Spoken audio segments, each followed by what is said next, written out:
Une simple erreur. 3 lettres tapées trop vite. Et des millions d'ordinateurs ont commencé à ralentir en même temps. Personne ne comprenait pourquoi.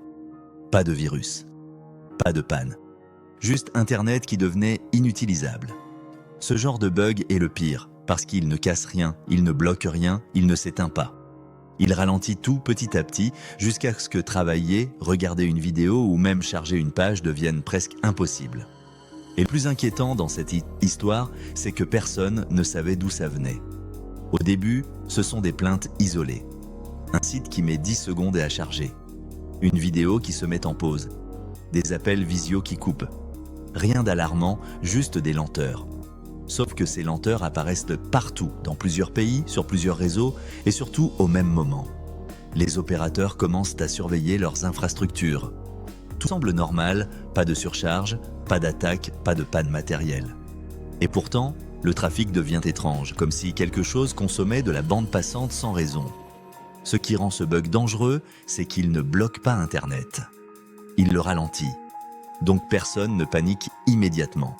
Mais dans les entreprises, les serveurs mettent plus de temps à répondre, les transferts deviennent instables, les connexions tombent. Et là, les équipes techniques commencent à chercher sérieusement. Le problème ne venait pas d'un virus ni d'un piratage. Il venait d'une mise à jour. Une mise à jour réseau, quelque chose de minuscule, une modification censée améliorer la stabilité, mais qui a déclenché un comportement imprévu. Quand ce type de modification est déployé, elle se propage très vite. Routeurs, serveurs, systèmes intermédiaires. Et si quelque chose se comporte mal, le problème se multiplie à grande vitesse, sans bruit, sans alerte claire. Des machines commençaient à se parler en boucle, encore et encore. Des requêtes inutiles, des réponses inutiles, un trafic invisible qui s'accumulait et qui saturait progressivement les réseaux. Parce que techniquement, tout fonctionnait. Les machines répondaient, les connexions existaient, les serveurs tournaient, mais ils perdaient du temps. Des millisecondes, puis des secondes, puis beaucoup plus. Dans certaines entreprises, les logiciels métiers devenaient inutilisables. Les sauvegardes prenaient des heures. Les accès distants devenaient instables. Et personne ne savait pourquoi. Les ingénieurs réseau ont fini par comprendre. Ce n'était pas une panne. C'était un comportement anormal qui se répliquait partout. Une boucle créée par une simple modification. Une fois que le bug est déployé à grande échelle, le corriger devient compliqué parce qu'il faut intervenir sur des milliers d'équipements, un par un, ou attendre la propagation d'un correctif. Ce type de bug ne détruit rien, mais il paralyse. Il ralentit le monde numérique. Et aujourd'hui, tout dépend d'Internet. Travail, paiement, communication, services. On imagine souvent qu'un crash est visible. Écran noir, serveur éteint, des systèmes bloqués. Mais les pires bugs sont silencieux. Ils laissent tout fonctionner, juste moins bien. Parce que les réseaux sont devenus gigantesques. Des millions d'équipements, des milliers de mises à jour, des changements permanents. Et parfois, une seule ligne modifiée peut tout déséquilibrer. Derrière ces incidents, il n'y a pas forcément un hacker. Souvent, il y a juste quelqu'un qui voulait améliorer le système, rendre Internet plus rapide, plus stable, plus efficace, et qui déclenche l'inverse. Plus la technologie devient avancée, plus elle devient fragile. Parce que tout est connecté et qu'un petit problème peut se propager partout, très vite. Aujourd'hui, les systèmes sont mieux surveillés, les tests sont plus nombreux, les déploiements sont plus contrôlés. Mais le risque existe toujours, et il existera toujours.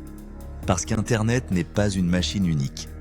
C'est un ensemble fragile, un équilibre permanent, et parfois un détail suffit à tout ralentir. Les plus gros incidents informatiques ne ressemblent pas à des explosions. Ils ressemblent à ça, quelque chose qui fonctionne encore, mais plus comme avant. Si ce genre d'histoire te fascine, abonne-toi à Bug Critique. Chaque semaine, on plonge dans les erreurs invisibles, les bugs qui ont coûté des millions et les décisions qui ont fait dérailler des systèmes entiers, parce que dans le monde numérique, le danger n'est pas toujours là où on le voit. L'histoire commence comme beaucoup d'incidents techniques, par une journée ordinaire dans un centre de données quelque part en Europe. Une équipe d'ingénieurs prépare une mise à jour routinière. Rien d'exceptionnel. Une simple optimisation du protocole de routage. Quelques lignes de code modifiées pour améliorer la gestion du trafic réseau. Les tests en laboratoire ont été concluants. Tout semble parfait. Le déploiement est programmé pour la nuit afin de minimiser l'impact sur les utilisateurs. À 3h du matin, la mise à jour commence à se propager. De routeur en routeur, de serveur en serveur. Comme prévu, les premiers équipements redémarrent, s'ajustent, et reprennent leur travail normal. Les ingénieurs de garde surveillent leurs écrans. Tout paraît nominal. Les indicateurs sont au vert. Le trafic continue de circuler sans interruption visible. À 5h du matin, l'équipe valide le déploiement et rentre chez elle. Mais quelque chose d'invisible vient de commencer. Une anomalie minuscule enfouie dans la façon dont les routeurs communiquent entre eux. Un comportement qui ne se manifeste que dans certaines conditions spécifiques, quand le trafic atteint un certain seuil, quand plusieurs requêtes arrivent simultanément, quand des connexions se croisent d'une certaine manière. Les premières heures après le déploiement, tout semble calme. Le trafic matinal commence progressivement. Les entreprises se connectent, les utilisateurs allument leurs ordinateurs, consultent leurs emails, naviguent sur le web. Rien d'anormal. Puis, vers 8h du matin, les premiers signaux faibles apparaissent. Un administrateur système à Londres remarque que ses serveurs mettent un peu plus de temps à répondre. Il pense d'abord à un problème local, vérifie ses connexions, relance quelques services. Tout rentre dans l'ordre temporairement. À Paris, une entreprise constate des lenteurs sur son réseau interne. Les fichiers se transfèrent moins vite que d'habitude, mais rien d'alarmant. Peut-être un pic de charge passager. À Madrid, un fournisseur de services cloud reçoit quelques tickets de clients qui se plaignent de temps de réponse dégradé. L'équipe technique vérifie les serveurs. Tout fonctionne normalement, la charge CPU est normale, la mémoire n'est pas saturée, les disques répondent correctement. Et pourtant, les utilisateurs ont raison. Quelque chose ralentit. Ces incidents isolés commencent à se multiplier dans toute l'Europe, puis au-delà. Des utilisateurs à Tokyo signalent des problèmes similaires. Des entreprises à New York constatent des dégradations de performance. À Sydney, des services en ligne deviennent moins réactifs. Ce qui rend la situation particulièrement complexe, c'est que chaque incident, pris individuellement, semble mineur et explicable par des causes locales. Un pic de trafic temporaire, une saturation passagère, un problème de configuration spécifique. Personne ne fait encore le lien entre tous ces événements dispersés géographiquement. Vers 10h du matin, les centres d'opération réseau commencent à voir un pattern étrange. Le volume global de trafic augmente, mais pas de façon cohérente avec l'activité réelle des utilisateurs. C'est comme si une partie invisible du trafic s'ajoutait au flux normal des données. Les outils de monitoring montrent des pics inhabituels dans certains types de requêtes réseau. Des paquets qui circulent en boucle entre certains équipements. Des délais qui s'accumulent progressivement. Des files d'attente qui grossissent lentement, mais sûrement. Un ingénieur réseau chevronné à Amsterdam commence à avoir un doute. Il compare les logs de différents routeurs et remarque un comportement synchronisé anormal, comme si des machines se répondaient mutuellement sans fin, créant une sorte d'écho numérique qui ne devrait pas exister. Il contacte ses collègues dans d'autres pays pour vérifier s'ils observent la même chose. Et effectivement, le pattern se répète partout, avec les mêmes caractéristiques, les mêmes anomalies, les mêmes dégradations progressives. Ce n'est plus un hasard, c'est systémique. L'analyse approfondie révèle que la mise à jour déployée pendant la nuit contenait une logique défectueuse dans la gestion des réponses réseau. Quand un routeur recevait certaines requêtes, il y répondait correctement, mais déclenchait aussi une requête supplémentaire vers d'autres routeurs qui, à leur tour, répondaient et déclenchaient d'autres requêtes, créant ainsi une cascade exponentielle de trafic inutile. Le problème ne se manifestait pas dans les tests initiaux parce que les conditions n'étaient pas réunies. Il fallait un volume de trafic suffisant, une certaine densité de connexions simultanées et une topologie réseau spécifique. Des conditions qui n'existaient qu'en production réelle à grande échelle. Une fois identifié, le problème semblait simple à corriger. Il suffisait de revenir à la version précédente du logiciel ou de déployer un correctif. Mais à cette échelle, rien n'est simple.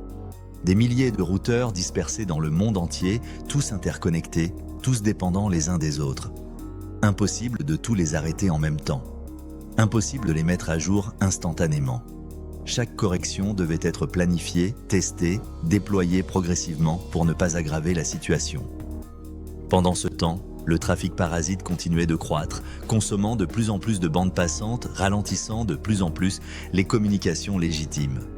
Les équipes techniques du monde entier se coordonnent, créent des cellules de crise, établissent des protocoles de déploiement prioritaires, identifient les équipements les plus critiques, ceux qui gèrent le plus de trafic, ceux qui sont au cœur des infrastructures essentielles.